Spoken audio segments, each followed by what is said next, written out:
Вы сейчас отметили, что открыта граница. Граница, к сожалению, не открыта сейчас. Граница, да, вопрос облегчить нашим гражданам транзитный переезд наших пассажирских автотранспортных средств через территорию Казахстана в Российскую Федерацию.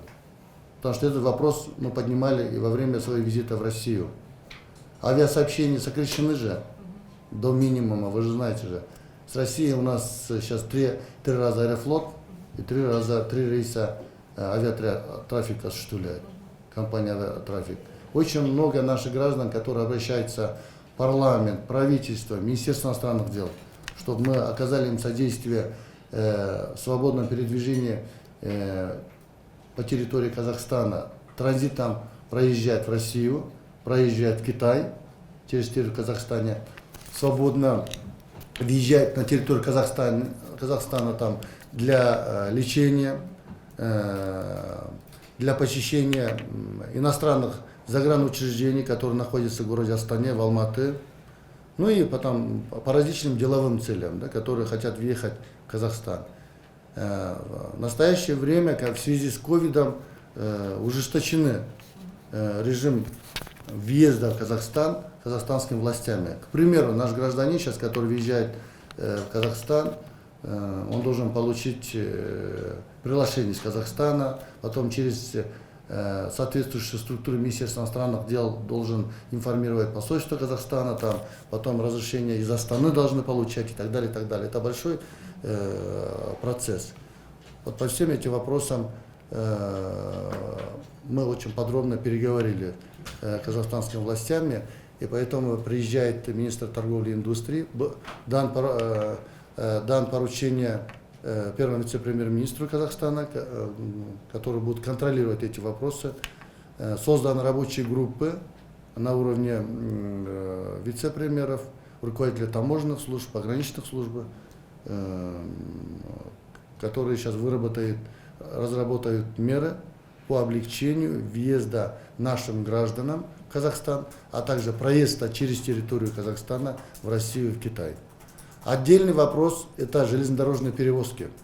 Вы знаете, после 5 октября были проблемы у наших предпринимателей, которые возят товары транзитом через Казахстан в Кыргызстан, из Китая, через контрольно-пропускные пункты Казахстана. Были задержаны десятки контейнеров с грузами. Мы договорились по этим вопросам, и в ближайшее время эти вопросы тоже будут решены в рамках этих рабочих групп.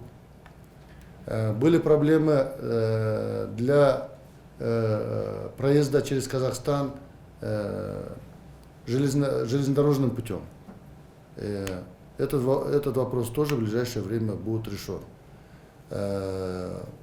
Вы знаете, я как сказал, сейчас, по-моему, 4 пункта, да, всего работает, да, контрольно-пропускных пунктов. В настоящее время работает только 4 контрольно-пропускных пункта.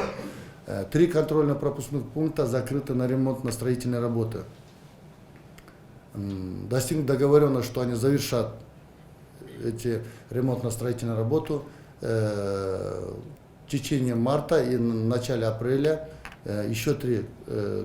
Еще 2 контрольно-пропускных пункта будут открыты.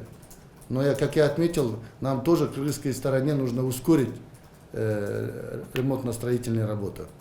Закрыто, конечно, с казахстанской стороны, но нам тоже нужно ускорить. Вот. Можем ли мы сейчас сказать, что Кыргызстан и Казахстан договорились облегчить процесс? Да, конечно. Конечно.